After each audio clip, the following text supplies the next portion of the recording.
Hey people, welcome back to another edition of the Jagged Edge. It's Ian here with Chris. What's up? Hey, what's going on?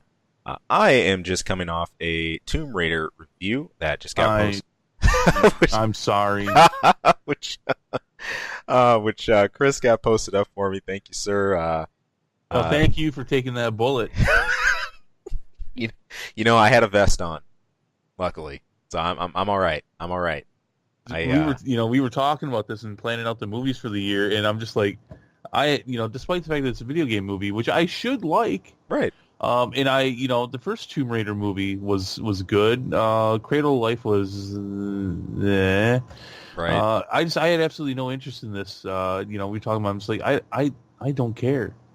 I do not care about this movie at all, and I don't know. Despite and you kind of say it in the review too. Despite the acting chops that's in this movie, I think I could just tell that it was shallow. Yeah. It was like when it's like Easter morning when you get your Easter basket and you've got that giant chocolate bunny. You're like, oh my god, look at this! And then you bite into it, it's hollow. It's still, the outside of it's still okay, but even the fact that it's hollow makes it taste not as good. That I think that analogy is dead on to what you find here. It's something that you really want to get into. You really want to say, man, there's all kinds of milk chocolate goodies. There's caramel inside, but No, it's a bunch of sucky hollow. But well, if you want to hear that and other reasons, go check out. No, don't take my word for it because I actually did not see the movie. So yeah, Ian did a review on that. I'm sorry. No. Dive on into it. That's here on our channel, and of course, an early warning that does contain spoilers. I am also going to be getting into review of Pacific Rim come next week. Getting my dose of giant mecha for the year. Mixed feelings. We'll see.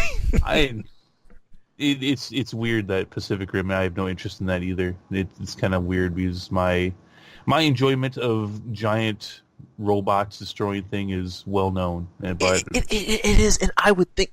I remember when the first Pacific Rim came out. I saw the ads for that, and I said, Chris should love something like this. He better go see this. It's even got Charlie from It's Always Sunny. See, and I love that guy.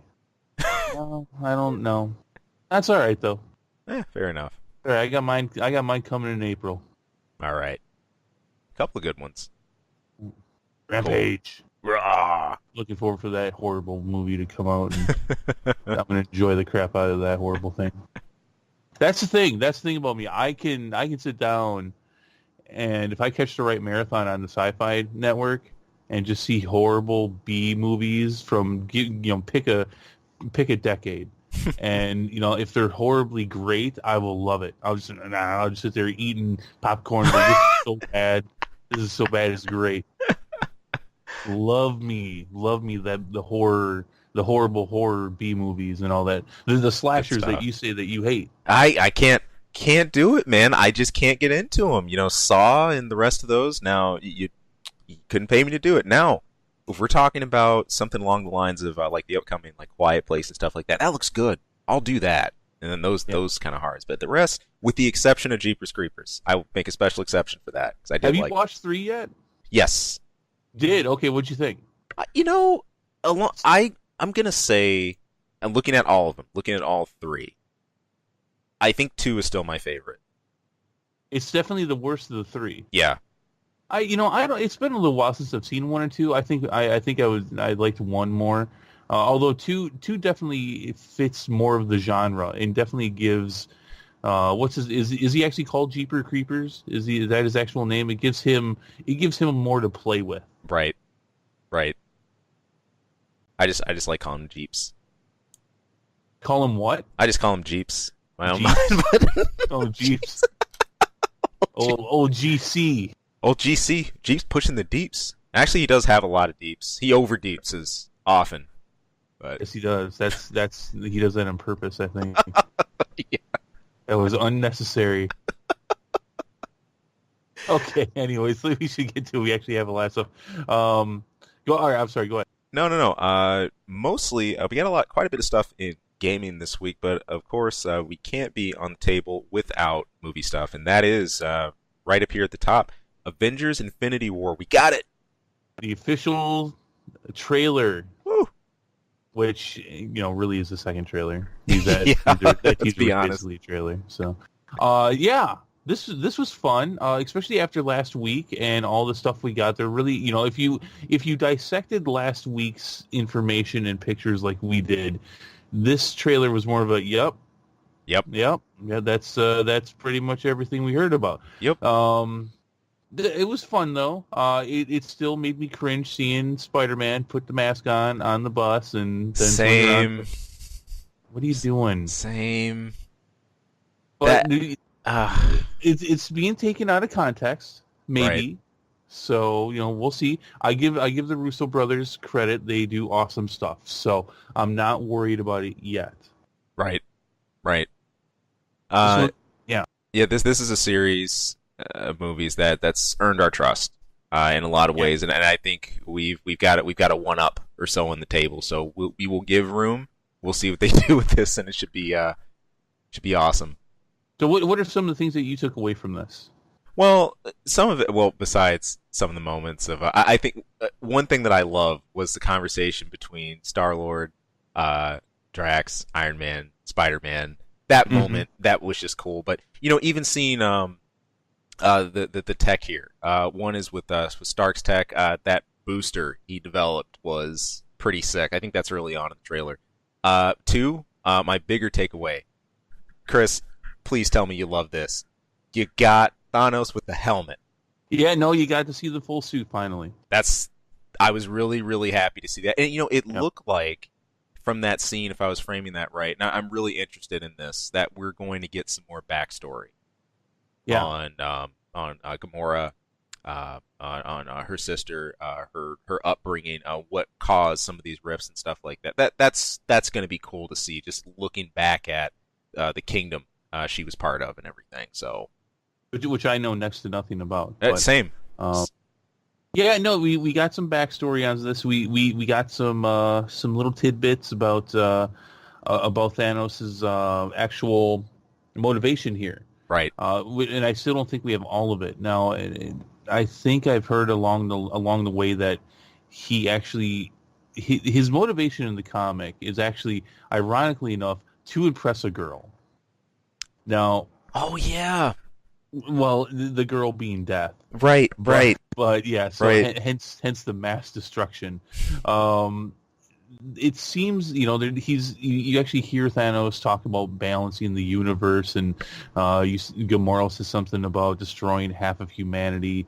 I don't know if he's got the same motivation here. There was that one after credit scene where, in fact, I think it was the Avengers one, where one of his minions says to tempt Earth is to tempt death or something along those lines, and he turns around and he smirks.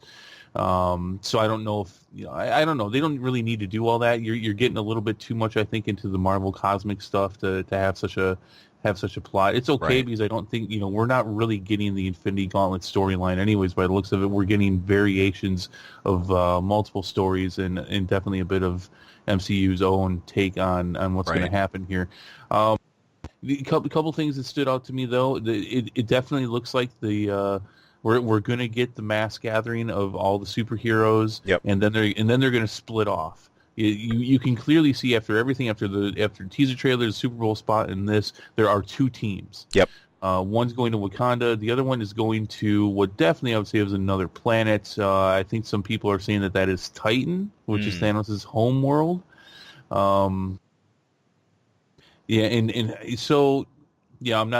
Can't really figure out what all is going on there, but it definitely looks like the teams are split up. Those who can survive out in space, and then everyone else.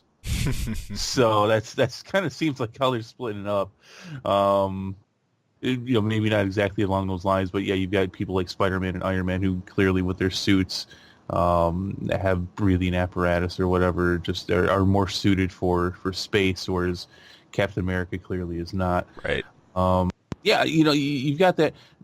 A lot of people have noted, and I've noted this as well. We noted this last week. Where's Hawkeye? And even more, where's Hawkeye? He's in the casting. He's in this movie. Where is he? And a lot of people are saying, you know what Hawkeye's doing? Hawkeye's on a special mission. He's getting Captain Marvel. And maybe some other people. He is in this movie, but he did not have a special he did not have a special cover from Entertainment Weekly. He has done promo shoots. There are pictures of him out there. He is in this movie. He is going to be doing stuff. He's not even on the poster, though. Right. The poster that came out with this trailer this week, he's not even on the poster. They are intentionally hiding him. And, here's a couple things. We're a month away now. And, in the past, we didn't really have a clear view of everything that was going on. We got a pretty clear view of everything that's at least leading into this movie at this point. One of the things that, and I think back to some of the things that have happened in the last year or so leading up to Infinity War, one of them being that Disney prevented ABC from canceling Agents of S.H.I.E.L.D. Right. Which, by the way, has totally won me over again this year. Did it? And now they're not in the future anymore. They're not stuck out in space anymore. They're back on Earth. They're back in the current timeline. Maybe there's a reason Disney wanted to make sure that Agents of S.H.I.E.L.D. was still around. Maybe just besides getting Captain Marvel, who else, Hawkeye's going to be gathering up some of your local Manhattan superheroes and bringing them. And we can only hope, right? Right. That probably won't be the case, but I've already found out that the Punisher's going to be busy cleaning someone's gutters. He won't be able to help. Not that I would actually expect the Punisher to be much of a team player anyways, but honestly, what does bother me about that is that out of all those Netflix superheroes that you'd really want to see, who would you want to see join into that movie the most? Oh, boy. How's that even how do you not already have the answer? DD? Daredevil. Yeah. But who's currently MIA? What, out of the Netflix listing or out of... Yeah, Daredevil. Everybody thinks he's dead. Right. So that worries me. What a way that would be, right? Well, I don't think that they would, that it would seem like a canonical break to just have Daredevil show up. Right. Without telling that story. It seems like they're leading up. So I don't know if that's... And that's my biggest reason for thinking that's not going to happen. Although that would be pretty cool if we saw Iron Fist and Luke Cage. I almost don't want them to bring Jessica Jones as much as Season 2 was awesome. I still got to get the review up for that. I should have that up in the next couple days. The action in that show is still by far the weakest point of that show. And there's a couple times in Season 2 where Jessica Jones has to run, and you can tell the actress is having a hard time doing it. So it's like, maybe leave Jessica Jones behind. Right. Right. It's like she's a smoker or something. Yeah. It's like she doesn't have superpowers. Oh my god, I'm having it's like your form is way off, lady. Oh, I don't know, man. but that's what it seemed like anyway. So I don't know. But Hawkeye is MIA, and a lot of people are like, oh, he's gonna go get superhero people, and but there's a couple problems with that. I don't know, and no Ant-Man. There's no Ant-Man either.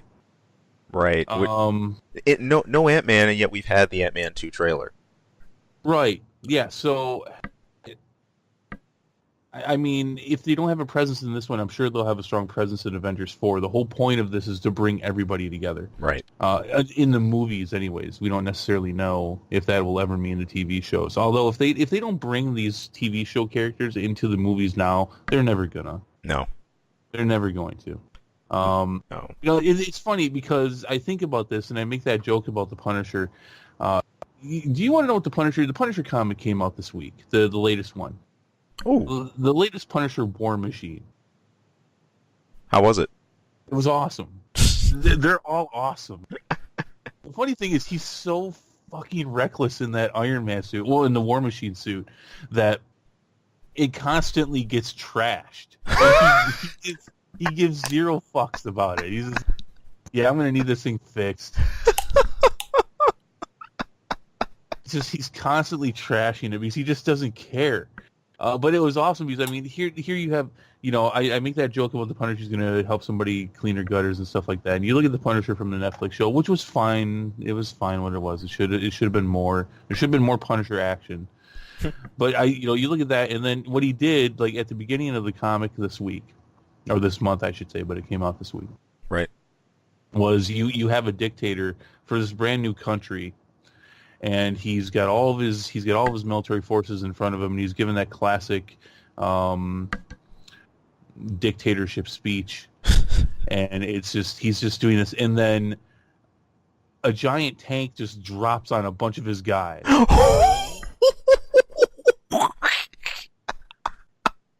And it's the Punisher in the War Machine suit just dropping a tank, and then he blows up the tank. Holy crap! And you look at that, and then you look at Frank Castle in The Punisher on Netflix fixing someone's garbage disposal, and I can't. This is why I gave that show a 3. I can't connect that shit. Oh, that's hardcore. Wow. I haven't, and I don't regularly collect the Punisher. I'm doing it because he's in the War Machine armor right now, which is just awesome. And maybe I'll continue after this. I used to. Years ago, I collected the Punisher. I had forgotten how violent that comic is. I mean, yeah. And it's hysterical because they'll cover up swear words, but I'll see him gut a guy with a 3-inch knife. Great, isn't it? And it's just like, this is, we can't say fuck in the comic, but hey, look, there's a perfect anatomy of the inside of a person's body. That's why I question just what we're even looking at for censorship. Sometimes it's like it makes a kind of swear word or two out almost a moot point. It's pointless. Yeah. It's ridiculous. And they have tried in various ways in the past, and unfortunately have not been successful in trying to put the Punisher in a more mature comic and label it as such and allow it to be as adult as it wants to be. But it just doesn't sell because it's not normally they're not part of the normal the main universe. So. No, just funny, and here you have him dropping tanks on people and blowing up the tank and then in season 2 of The Punisher, Frank Castle's gonna plant a garden. We can almost do a side-by-side evaluation, psychological study. And again, it was a good show, but they dropped the ball on him. He wasn't Punisher enough. The rest of the characters, from what I can tell, and I know Daredevil fairly well. I don't know Luke Cage or Iron Fist or Jessica Jones all that well, but I know Daredevil. They really jumped in on Daredevil. Like, this is the guy, right? And they really brought it to you, right? And they really just for Frank Castle, for the Punisher, they really just didn't, right? And yeah, so all right, that's my fun, making fun of all that. But I don't know, that would be cool, and I think that that would be the time where, all right, so you send out Hawkeye, which kind of sucks that you send out Hawkeye. Well, he doesn't have powers, and Scarlet, not Scarlet Witch, who's the chick? Scarlett Johansson, there Black you go. Widow.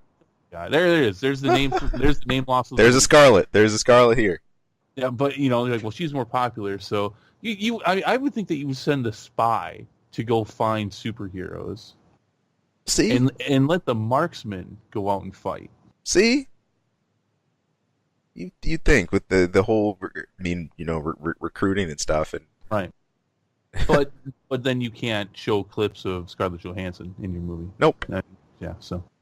All right. Looks awesome though. Looks awesome. Besides, can't wait for it. Oh, we actually did see Loki with the Black Order though. We did. That's important. We talked about that last week. How I didn't think that they would do that. I figured the character would actually be kind of pushed to the side and not be kind of put in a role of being part of the Black Order, which I think is just that's definitely a downgrade for Loki. It is, as far as the character. It is. But yeah, there he was. Playing both sides of the fence as always. My question is, when's it going to come that he gets played the hardest? I don't know. Yeah. Yeah. We'll find out. I can never figure out with Loki. What they're going to do. Yeah. So. Same. Yeah. I think that's where they should keep it. You know the guy's going to backstab you. It's just when. So. Right. Good stuff. All right. Spinning on over into gaming.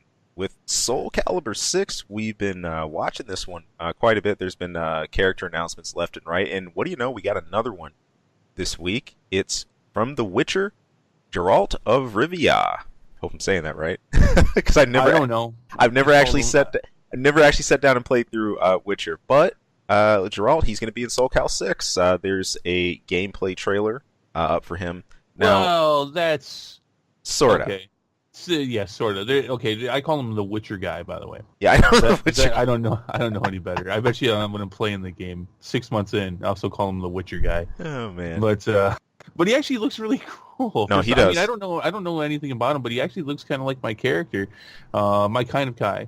I may use him. I don't know. But that's something they don't really show much of a gameplay. It was kind of funny because through most of the trailers, like there's the Witcher guy kneeling down, Yeah. and then there's the Witcher guy getting up, and there's the Witcher guy kneeling back down, and that's up until the very end. That's pretty much all you see. But no, he definitely gets in some action with Mitsurugi. Yep. It's Mitsurugi, right? Yep. Yeah, that's what I thought.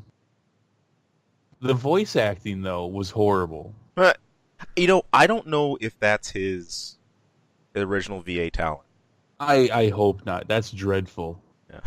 That was like I mean that's like Yeah. not high school, but that's college level bad. It's just like it's clearly a younger voice that doesn't fit the gritty tone that they're looking for. Right. And again, I could be wrong because I don't know the context of the character that much, but it did not feel right to me as an outsider in the slightest. I literally chuckled. Right. So, I look at this and it looks like stylistically he fits Soul Calibur really well. I don't see as much of a clash here, and I'm always so curious about the special characters, the way they do these, because there have been some in the past that do create, I think, more of a clash against the style directly. Like Darth Vader. Oh, big time. They had the whole Star Wars entry. Yoda was no one is dueling swords with the lightsaber. I'm sorry, he's just cutting through that. The fight is done. Yeah. That's what just didn't make sense about that. Yeah, it was. They were for fun. I get it. Yeah, it was. Let's see. It was Darth Vader was on PlayStation side, and Yoda was on Xbox, if I remember right. Yeah, I think that's right. And then Link was on the GameCube. Yeah. Yeah. Nintendo. So, oh, hey, looks cool. Yeah. I know. Witcher fans are probably gonna go gaga over that, and I'm sure we're gonna be seeing more on those reveals coming up. Looking good. And from everything I remember, and I mean, Soul Calibur has a long history of characters like this. I mean, they kind of started this with the whole, and I can't remember his name, but the character from Tekken. What was his name? Oh, let's see. We had a guest character, right? Well, no, he was the guy with the sword. Oh, Yoshimitsu. Yeah, Yoshimitsu's been a staple in Soul Calibur just because. Sure has. So they kind of started this whole thing. It's cool to see it. Yeah, I'm excited for it. Cool. Fix that voiceover work though. That was bad. You skipped the story here. I did. The 1D, right? At least I don't know what you're talking about. I'm talking about Black Panther. Well, I'll jump back up and I'll roll that back into the other thing I'm actually going to say. Oh, okay. It'll take 10 seconds. Yeah, you're right. Black Panther. Check it out. Grosses over $1 billion at the box office. Yes. I think that is a very exclusive club with I think less than 10 movies. Wow. The 1B club. This is again. It deserves it. I'm so glad to see a Marvel film like this up there. This is going to go down as one of the greats. Even for me, personally, it's you just don't get this intersection of superhero movie with such a powerful statement that this makes. It's a movie of its own. Now, how many times have you seen it? Twice. I'm gonna see if I can sneak in one more time. It was a lot of fun. Oh, so worth it. So worth it. Like, yeah, if you haven't seen this, I really hope you set aside maybe some kind of last minute movie appointment to catch this one, or as soon as it comes out on Blu-ray, please grab this one. It's more than worth your time. So, all right. Right along with that, I was mentioning Wonder Woman. We talked a little bit about this last week, but just a tidbit here. The filming is going to start this May, the UK, for Wonder Woman 2. This is according to Screen Geek, and Cheetah has been casted. It will be comedian Kristen Wiig. That's confirmed now? Confirmed. All right, there you go. So, cool with that. Some people were a little shaky about a comedian doing a villain role, but what else? That's fine. Yeah. If they have the ability, if they have the talent to pull it off, why not? I mean, we had oh God, and my second name that I forgot, the guy who played a Joker, Heath Ledger. Yep. Heath Ledger played the Joker, and everybody lost their shit over that. And then they saw it, and they're like, "Oh my God, best Joker ever." Yep. I think she's got the acting chops for it. I think it'll be fine. Same. All right, more to come on that. Good stuff. Spinning over into a neck of the woods that I love to talk about. FF7 is the remake in trouble. Yeah, so I just want to you're going to see a bit of a theme here for a little while now. The whole Square Enix fucks up theme. We had a couple things with this that happened this week. Oh man, this has been part of a long run of news for the remake, and this is, I think, sort of the cherry on top with it. Square Enix, they just posted a job opening specifically for FF7 remake.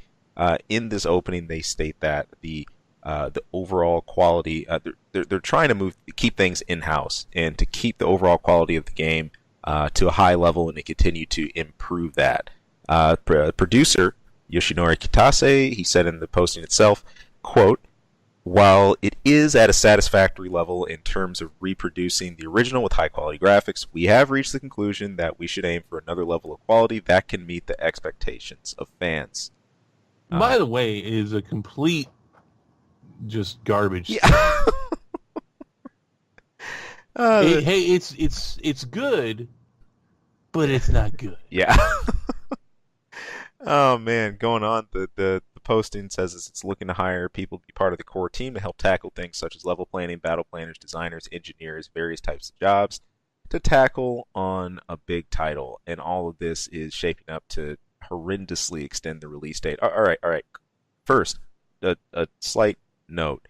It is not uncommon for design crews to be expanded on a long-term project as it goes on, and for additional staff to be added. That happens. That happens in the production environment all the time. But this is a special case, because now this news directly connects to some other pieces we've been hearing about the remake. Now, CyberConnect 2 was doing some external design. They were building some assets, and they were building some elements with the Unreal Engine for Square around the time that the first few trailers came out, the first announcement. Since then, Square have made the move to not only cease the relationship with CyberConnect for FF7 Remake, but move everything in-house to get things to their own standard and to the quality that they're looking for. And they had a first round of job postings shortly after that happened. I think for can I just interrupt real quick on this jump in. And just say that they did that over 2 years after it had been in production? Yes, important. That's another really important side to this. And all of this coincides with Square's habit of, I think, releasing a trailer or releasing a hype bomb way too early. So going along with the CyberConnect piece, everything that happened here, and now what we're hearing too about the core team and everything, this is really throwing some water on the fire here to anyone thinking that we're going to be seeing this instantly. E3 is going to mean a lot this year, depending what we see or what we don't see. Here's my big problem. Look, as a fan of FF7 itself, we get these two huge trailers years back, and then practically silence. I mean, we've had a couple of screenshots from the first reactor Scorpion boss battle, and then Cloud pulling some Metal Gear Tactics through some Shinra guards, and then a piece of key art with Sephiroth in the background and Cloud in front, and then a random anniversary event that was select only, and some fans got to see a redesign of Cloud and some of the other elements, but that's it. There's been so much radio silence on a game this big, it's disturbing at this point, and honestly, I didn't want to see this for another Square game after what happened with FF15, but I would not be surprised at all if this ends up in PS5. Especially with what you got with FF15. I'm the outlier on that. FF15, let's be fair. FF15 is still coming out.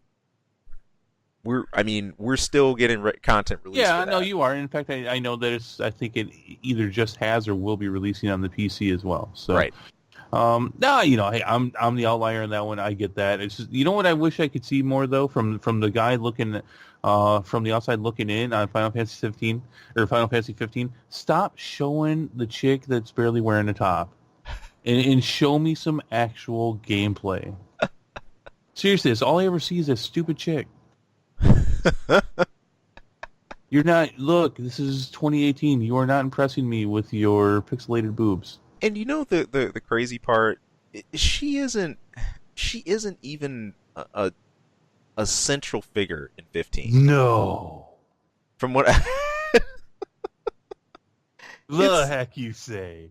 it's just from the parts of 15 I have played, it's just so whack. I mean, we're following Noctis in his story of his lost kingdom and everything, and honestly, this is the granddaughter of the grease monkey that you meet at the beginning of the game, but we do see her everywhere for ads. So Look, all right. Culturally speaking, these big Japanese companies who think that their shit doesn't stink have fallen way behind when it comes to publicizing and constructing their games. mm, And Square Enix is yeah, you disagree. That's fine. Square Enix is a huge example of this. A huge example, just prime example of this. yeah, These guys, they're so far behind on how to do this. I don't blame them for announcing that they're making this game. I blame them for how they've talked about it since, but I don't blame them for doing that because it would have came out. It would have gotten leaked. yeah, And we'll talk about Square yeah. Enix and leaks after Final Fantasy.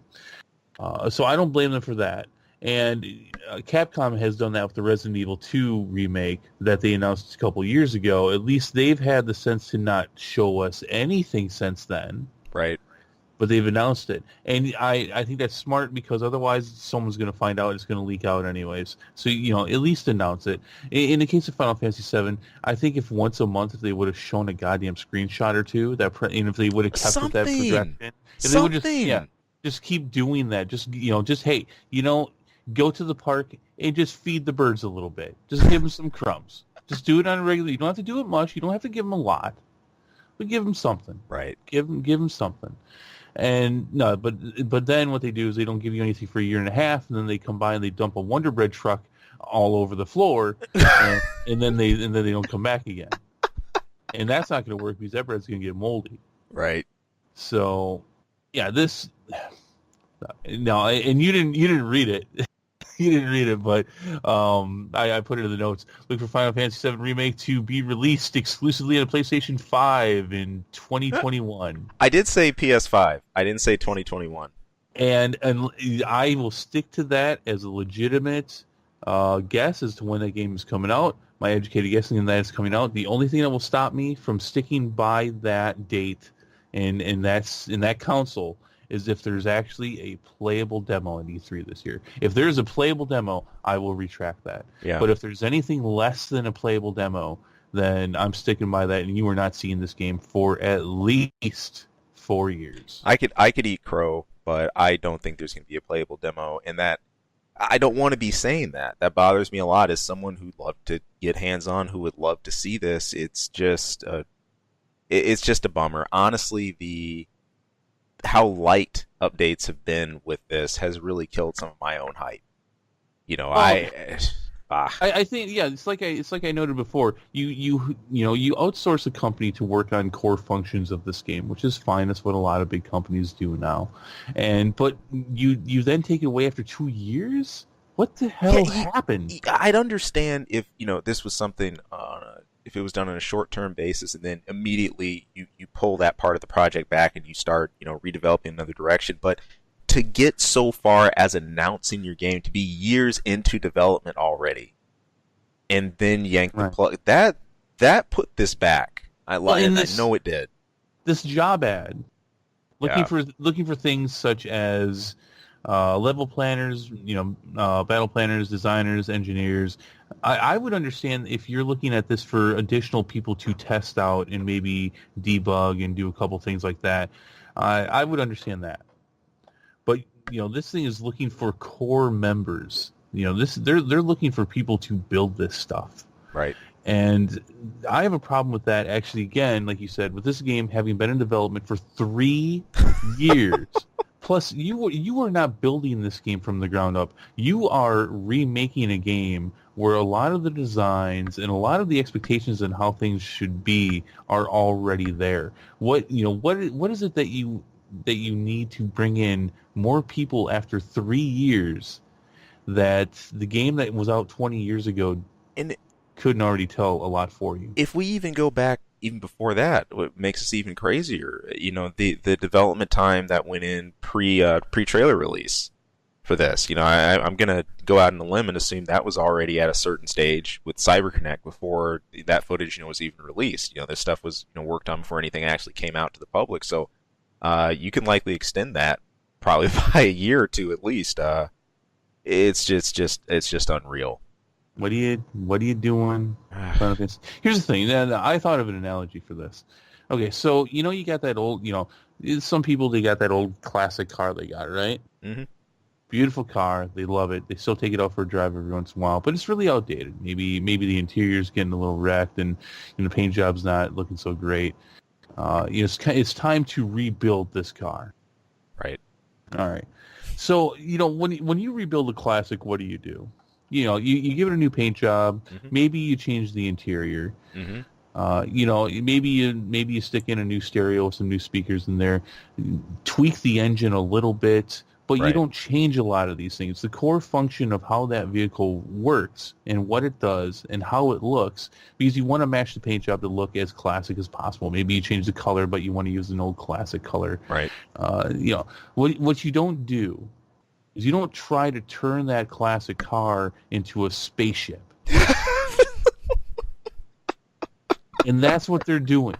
That's what they've been doing. That's what they've said they're doing. Yep. We're going to throw this in. We're going to throw this in. We're going to put a rocket in the back. And we're going to put gun turrets in the front. And we're going to do this. No. Just shine up that classic. Part of what could make this unrecognizable are some statements that have concerned me from Kitase and the crew about willing to depart from some of the things built up in the compilation of FF7 about this. Now, look, this is a big deal. There's been over the 20-plus year gap between the original FF7 and now, we've had all kinds of spin-offs. There have been additional games. We've had, of course, Advent Children, a CG movie. There's been a whole set of novellia released that you can go find online. There's just so much media and content that is connecting this universe. It's just bloated at this point. And I guess to go back to the original source and say, we're willing to freewheel off of that, go away from some of that stuff. That expand off of the original game. Ooh. I think everybody would expect and would be fine with a couple additions. There was a Red 13 game too, wasn't there, or something like that? Vincent. Well, there was a Vincent game. There's been all kinds of expansion. Hell, there was a movie sequel. Yep. I think everybody would expect that you have some elements of those things, maybe winking or nodding or things that were retconned from various other games or media that came out that you use to correct in this remake. Everybody would expect that. I think Right. that's a fair assessment. But nobody wants you to rebuild this game. Nobody wants that. Seriously now? You're in that fan base.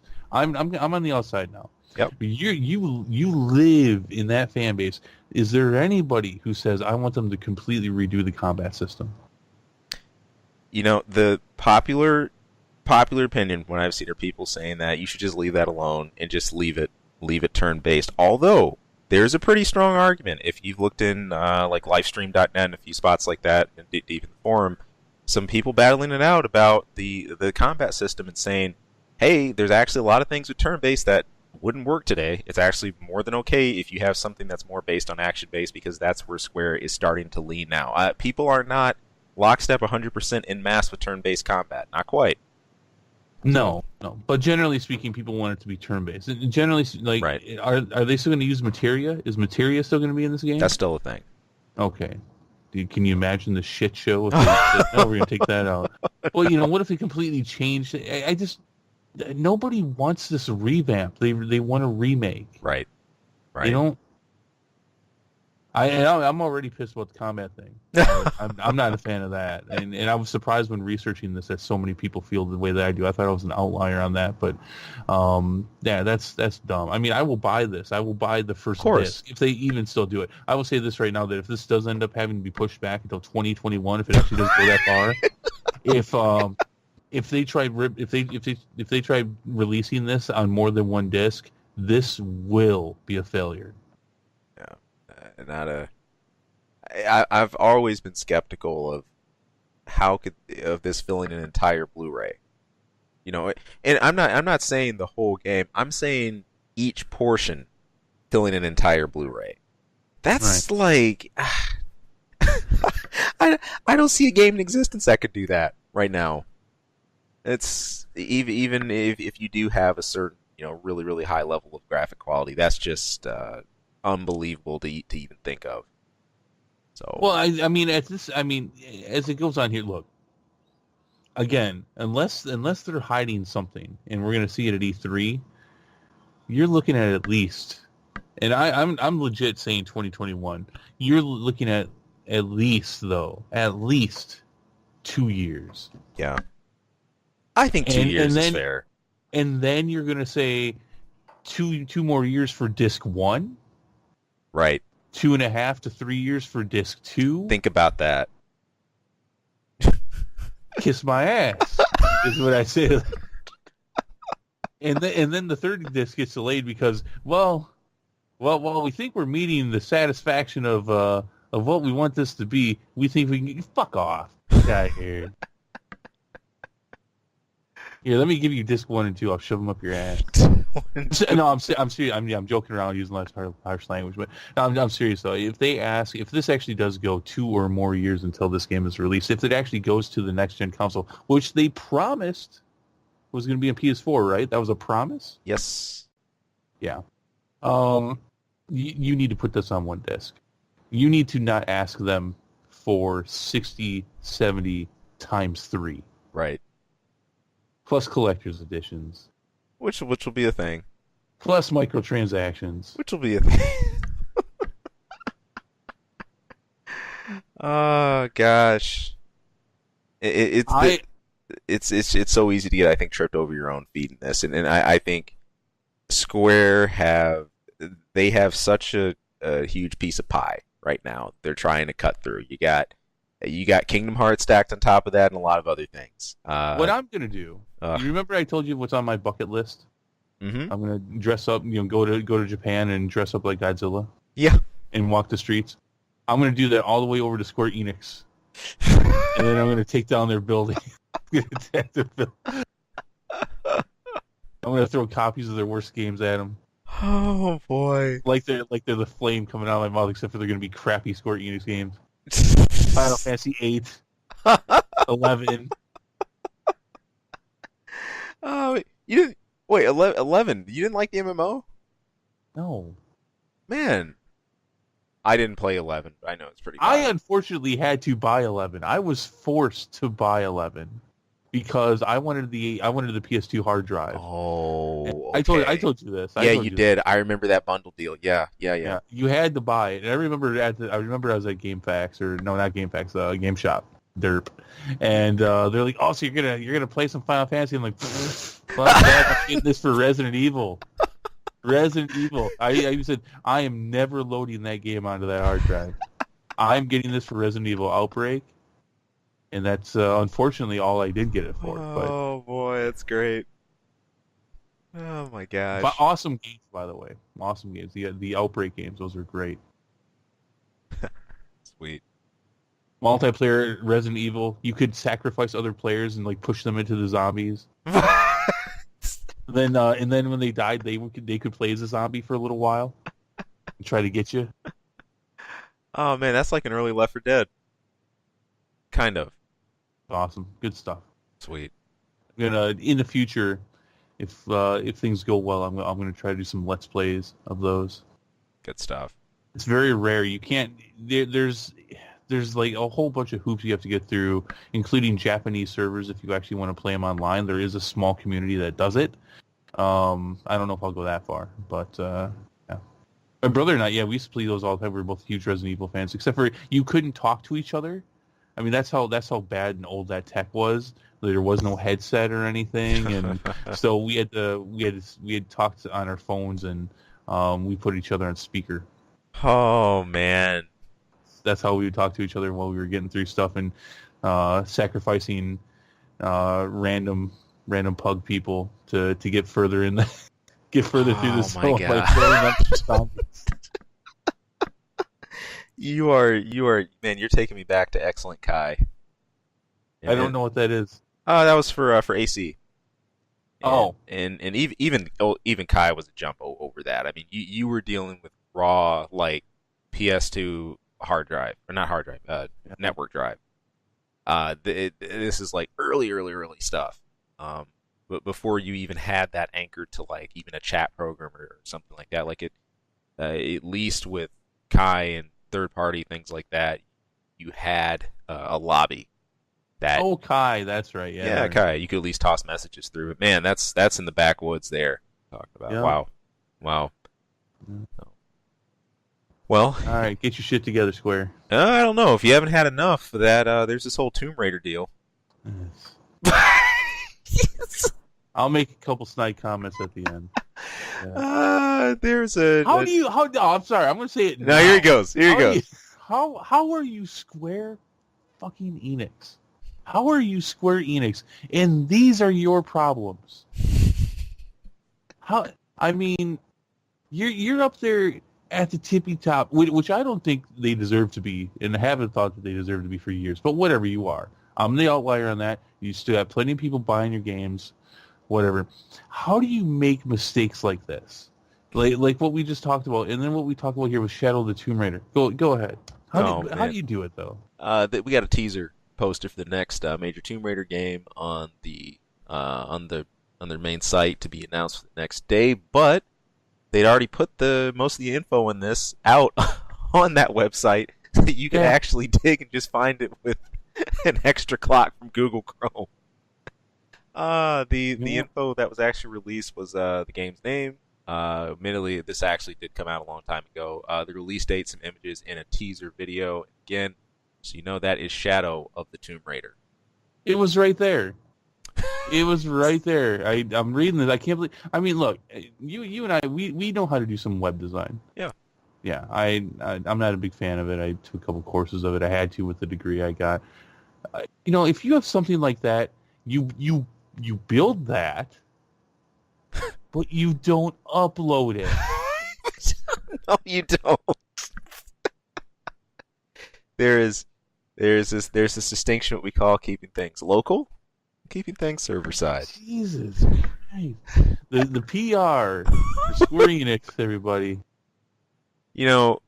I hoped you'd see a mistake like this for FF7 Remake. People would actually be happy just to farm some news. But I mean, do they just have what do they have going on over there? Do they have like turkeys at the desk, just running PR and just they bash their nose on stuff and oh boy, I don't know. That was a bad joke, but you get my point. No, I'm with you. This is this is why I say they're understaffed, and why I'm saying that some American companies they're running laps around these guys. This is garbage. This is garbage mistakes. This is garbage. Ironically, some of the groups that they keep understaffed, and this is widely known, FF14, which is a cash cow for Square right now, that is understaffed, like big time. As a largely known thing in the community, it's actually something that a lot of people who play 14, poke at. In fact, one of the jokes now is, people always ask, where'd my sub money go? It's, don't you know, winning FF15. That's still coming out. No. So it's a thing that boggles my mind. That's a legit complaint too, because I mean, no, it is. It's one thing to pay for a game, but it's another thing to pay for a subscription for the game, because the subscription is to support the game. Yes, it is, and obviously it is for them to make money as well. Yes, but the majority of that is to pay for the maintenance and the upkeep and the updates of games. I mean, that was a common complaint for WoW users as well, which I thought often was unfounded. Right. But if you've been playing MMOs as long as I have, You got spoiled with Asheron's Call Yeah, way back in the day because they did updates, they did patches every month. that's so nice. And they did that shit So for like nice. 10 years. Wow. Man. Ridiculous. Every month you got new stuff, you got new quests, you got new items, you got fixes every month. And see, FF14 does that to a degree. Like so here's how it works in cycles. Every 3 months or so is a major patch. Like a lot of new content, usually new bosses, new raid cycles, all that kind of stuff. And then every month and a half, you've got fixes, extra content, new still new items being released, extra quests and stuff like that coming out. They're the more minor patches, but that still do have content. So there's a pretty regular flow, but it's as a someone who's played 14 since the relaunch of 2.0, it is frustrating to me to hear that this is a group that's understaffed. I just don't see why you wouldn't be putting resources, really putting your all into this team, who's proven that they can do it and who are running a successful product. I can't even. Get your shit together, Square. Man. Dropping the ball. Happier news though, and it's from a little blue man. Well, except he's not a blue robot man, but it's from a little blue guy. Little blue robot man. This is from Sonic the Hedgehog. Sonic Mania is going to have another game coming after it. It's going to be called Sonic Mania Plus. No major date yet, but it's going to be hit this summer. Going to be on Xbox One, Switch, and PS4. The only thing we know right now is that there's going to be a new mode for competitive, like multiplayer. I think competitive in a Sonic game, and I chuckle. But I think back to Sonic 2, back on Sega when they first introduced the race mode where you got to play against one of your friends or whoever had the second controller. That was fun. And I don't know what they're going to break out here, but there's going to be a 4-player mode, and then there's going to be something called Encore mode. They haven't detailed that yet. This is pretty much an instant buy for me. They also showcased a couple of the characters, new characters that are going to be in things. It looks like a little bit of the Chaotix world starting to mix into this. So the first Sonic Mania is freaking amazing. I'm actually thrilled to see something on the heels of it this fast. And yeah, I don't even have to think about picking this up. So. Well, okay, so there's 4-player competitive. So I mean, there's Sonic, there's Knuckles, there's Two Tails. Yep, Two Tails. You make him sound like a rapper. What's his name? It's just Tails. Tails. Yeah, I can remember. What do I remember? He's Two Tails, but so who's the fourth? Well, there's some Shadow guy, right? Or yeah, what? so Shadow got introduced way later. I think in like the Sonic Adventure series. Now before that's not his name. Is it Shadow guy? It's Shadow the Hedgehog. Oh, okay. Shadow. I know the names. I just add extra shit on. Yeah, Shadow guy. Shadow guy, Two Tails. I better say careful. You can't go with that too far because there was Shadow Man back on N64. Bloody Knuckles. Bloody Knuckles. Which you say are unhealthy. Look at him, dude. you know Sonic's doing meth. Oh, clearly. Look how quick he is. That's the blue meth too. That's the Breaking Bad blue meth. Good stuff. But no, so you got before the Sonic Adventure series and Dreamcast games, and before you had like Silver, Hedgehog, and everything else, there was a group that was pretty bona fide that the Sonic team loved, and in fact they had their own game on 32X, which 32X went under the rug quick, but it was called Knuckles Chaotix. This was a team that Knuckles hung out with, and they were actually featured in his own comic back in the Archie comic days. You had Vector the Crocodile, Army the Armadillo, remember right? And then there was Espio the Chameleon, and Charmy the Bee. This is a thing. Yeah. All right. I like my names better. Yeah. I like my ragtag group of Sonic people.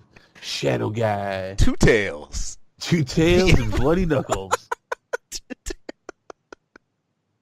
So, oh boy, they got a lot to pull from Sonic Universe. And you know what? Like these characters actually did show back up when Sonic Generations came out. We saw reappearances from them, and that was pretty well received too. So, I'm sure if they keep along the same track, give us some more fresh content like what they did with Sonic Mania, some good level design, this will definitely be successful. So. is the, and I really don't know much about these. I mean, I've heard of this before. Is the point of this to be kind of like a party game? I don't think it's heading that direction. Like the whole the 4-player element, I could be wrong, but I want to say this is a real wink to when they first started introducing this in like the early Sega games, just to have something else like there beside it. I think the core of Sonic games has always been the side-scrolling 2D gameplay, and has largely been a solo experience. Yeah, that could change a little bit from some of the later games, but no, I never saw these as a party game. Didn't Sonic put out some kind of party game like that though? Like an attempt to put out something similar to Smash Brothers at one point? Pretty sure. And I want to say that was like Sonic Colors. Sonic Colors. Yeah, that was the thing. Yeah, Sonic Colors was like 2010, if I remember right.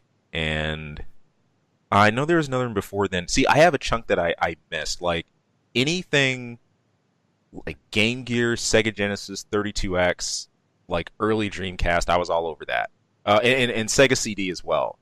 But something like the stuff that happened in like the late phases of that, and like what was one where he was like a werewolf or whatever? Like Sonic Unleashed, I completely skipped that. I don't know what's been happening with that.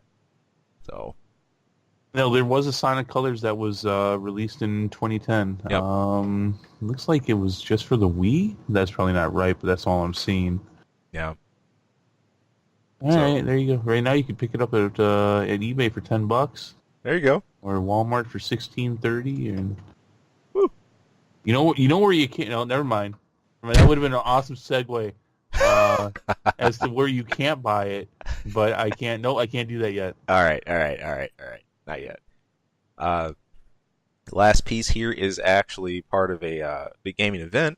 Talked about this a few times in the channel. I'll be going to PAX East. That is next month. I am mad hyped for that, but it's looking like there might be a bit of a logistical storm with that. Nightmare, possibly.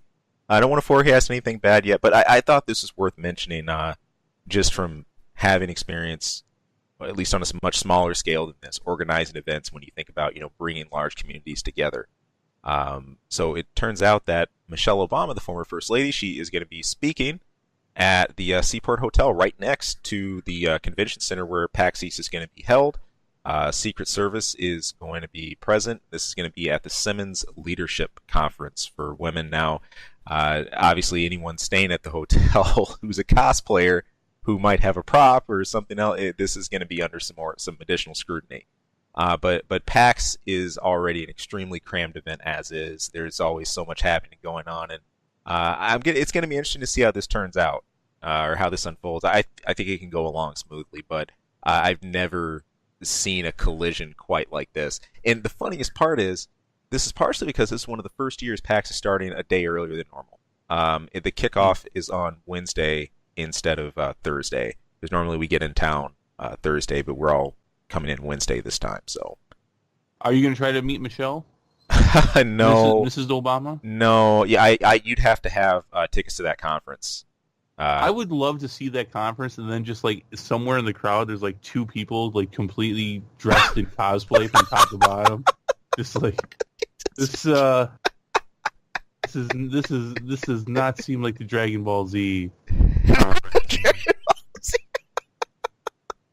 They're not even talking about the Dragon Balls.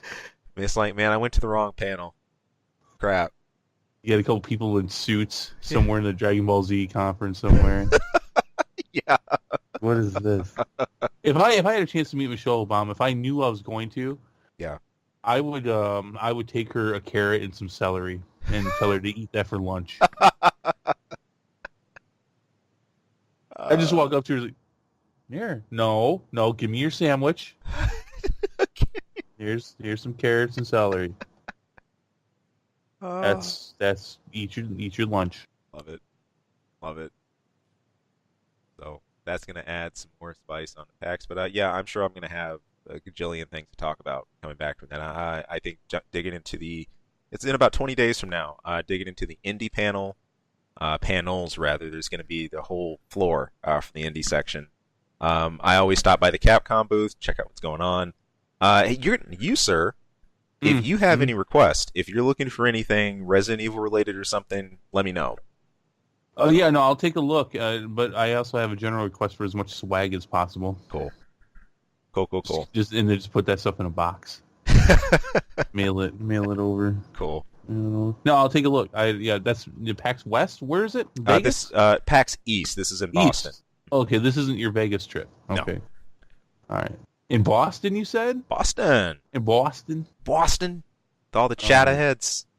That's awesome. Man, I'll tell you what. This is the con that really made me fall in love with Boston. This is my 5th PAX. My 4th PAX East. We went to West last year in San Antonio because he wanted to give that a shot. And plus, a couple of our friends from our group, they actually live in Texas. So, but we all settled on, hey, East is the spot to be. We love the Boston scenery. The food there is great. And the con itself, with just whatever persuasion of gaming you got, especially for PC console players, it's there. And it's awesome. Probably one of the highlights of my year. So Sweet. All right. And with that, I got to look at an info minute.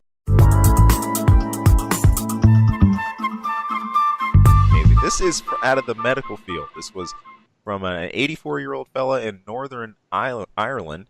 Went in for an MRI scan after a fall or two, and it turns out he had an air-filled cavity in his right frontal lobe where it looked like his where his brain was supposed to be, but on the scans it just showed an empty spot.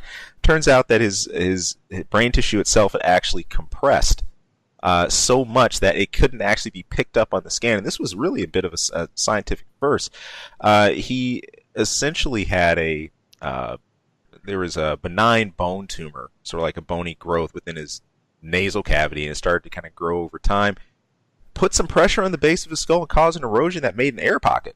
And this air pocket just kept expanding. And honestly, while it's not anything life-threatening right now, obviously it's a worry to keep that there, and he hasn't actually had anything formally done about it yet. But it's just one of those things. Hasn't caused any abnormalities with him. Hasn't caused him discomfort. But holy crap, it's a really spooky scan. If you actually see a picture of it, it's weird. Can I actually see pictures of it? I got you.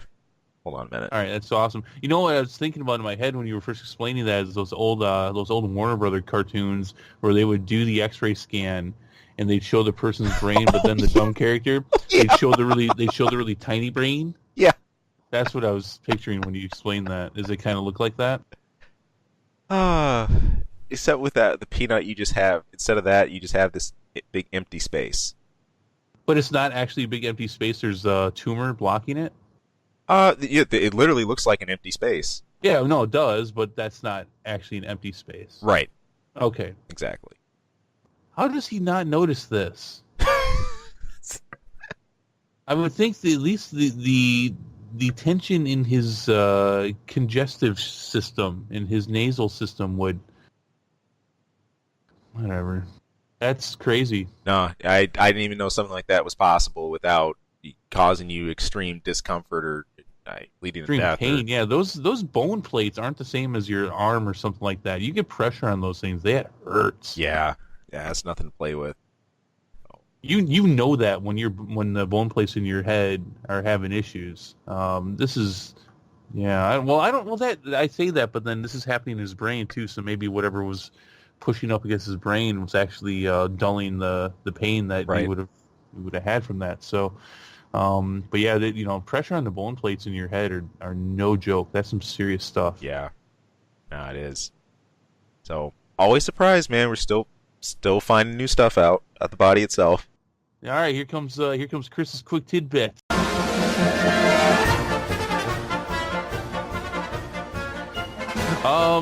So Ian, do you like toys? Yeah. You like toys? I like toys.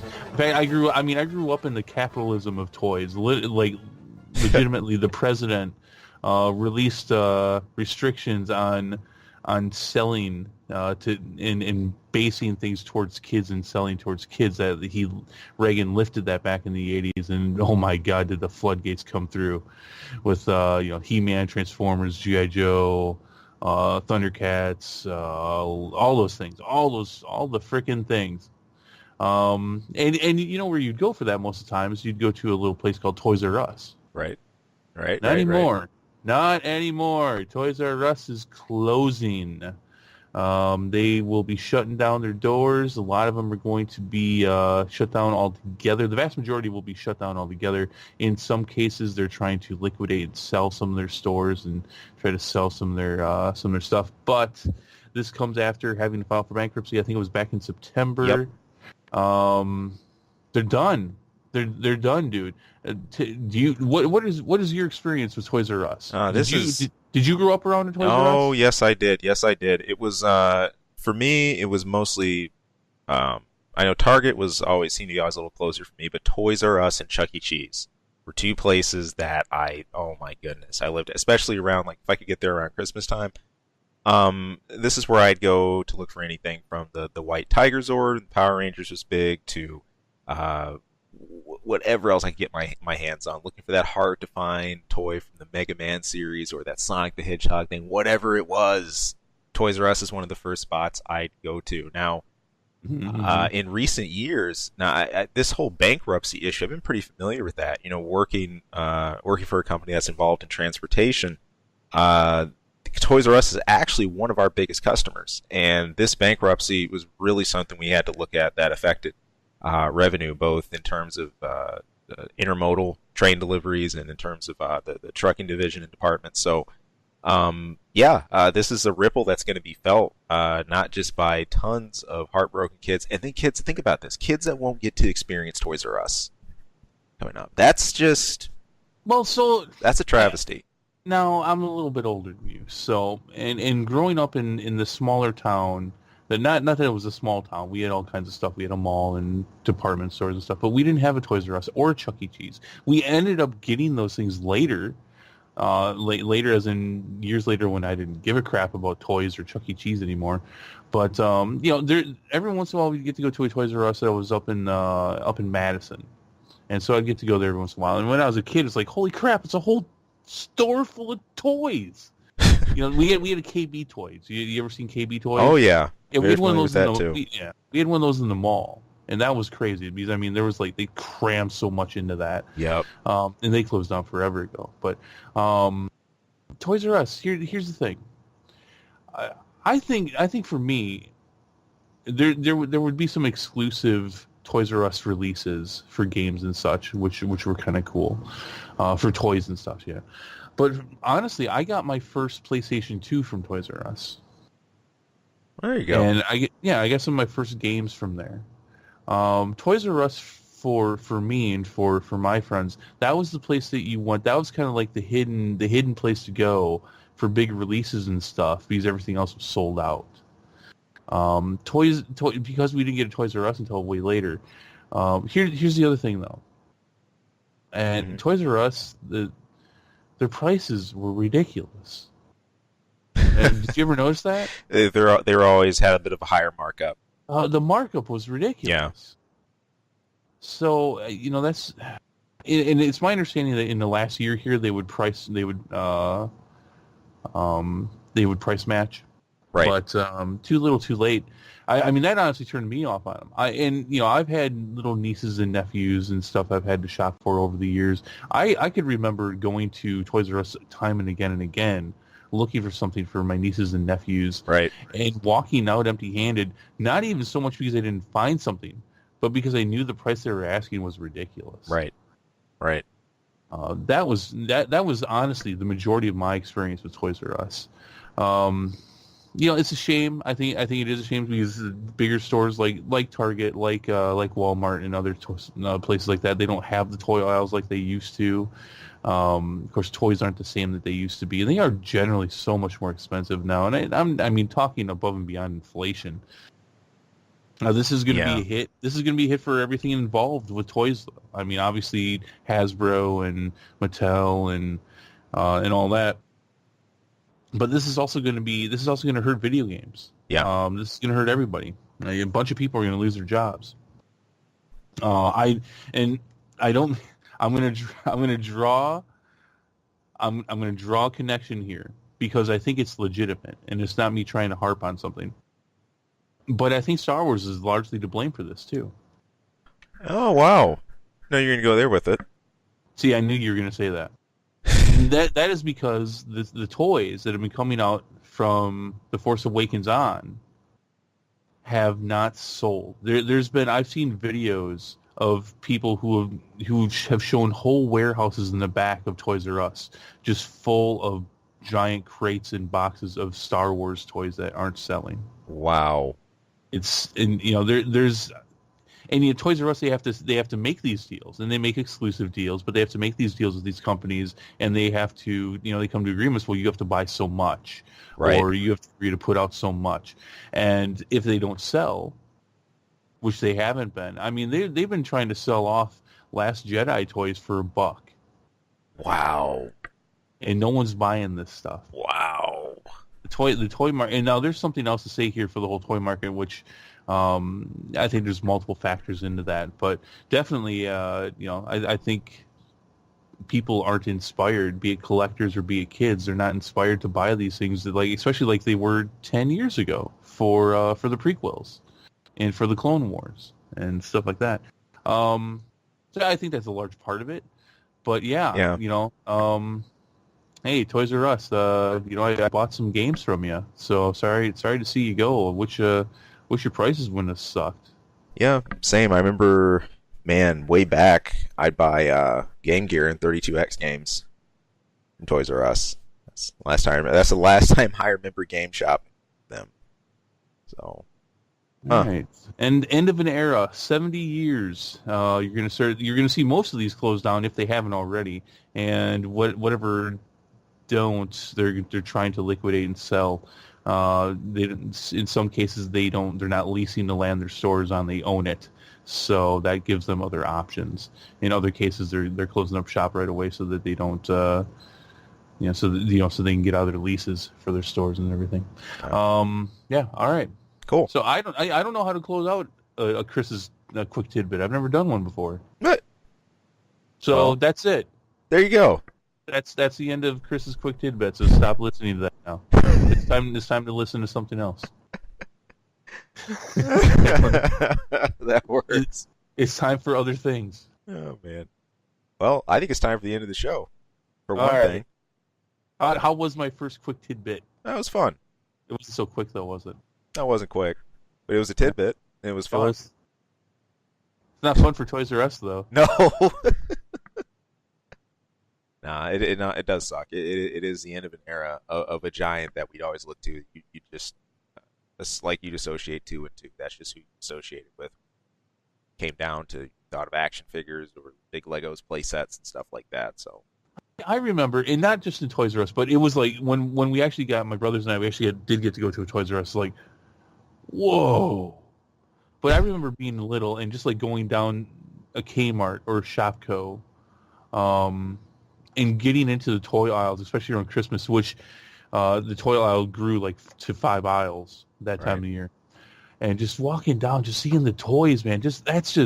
That's imagination and capitalism right there. Just shaking hands, like we're best friends, and I didn't care about any of that because I'm just like, oh my gosh, there's Optimus Prime and yep.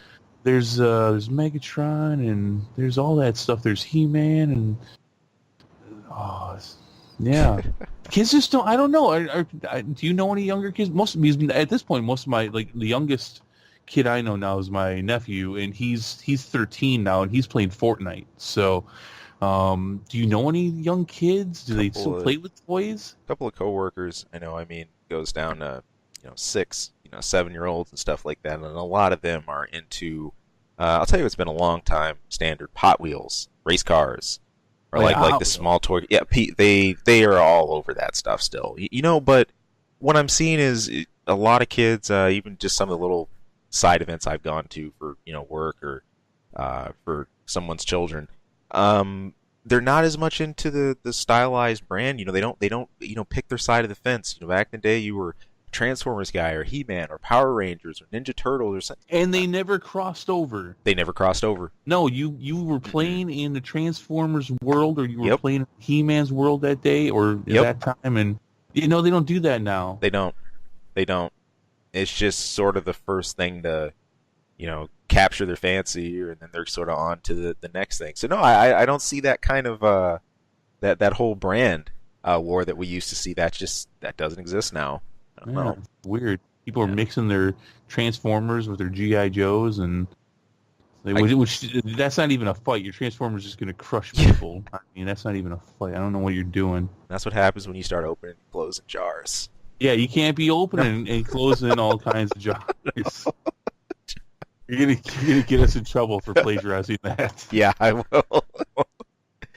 Oh man.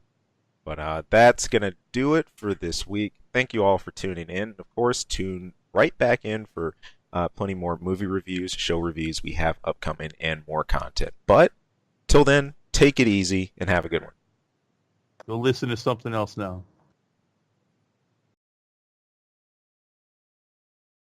Hey people, thank you for tuning into this episode and taking a listen. If you like our content, if you like what you're listening to, there anything we go over, hey, please, we would not only love to hear more from you, but it's great if you could throw some support. You can subscribe right below. Also, you can toss us a line anytime. That's ksongmedia@gmail.com. Of course, you can tune in for our channel anytime for movie reviews, game reviews, a lot of random wacky stuff. Who knows what you'll hear. And of course, our episode each week where we're bringing the nerdiest things we can find, dig up, and maybe not find. Maybe the stuff that just drops in our laps. But anyway, hey, thank you so much for tuning in. Thank you for listening. We hope to hear from you again later. Take care.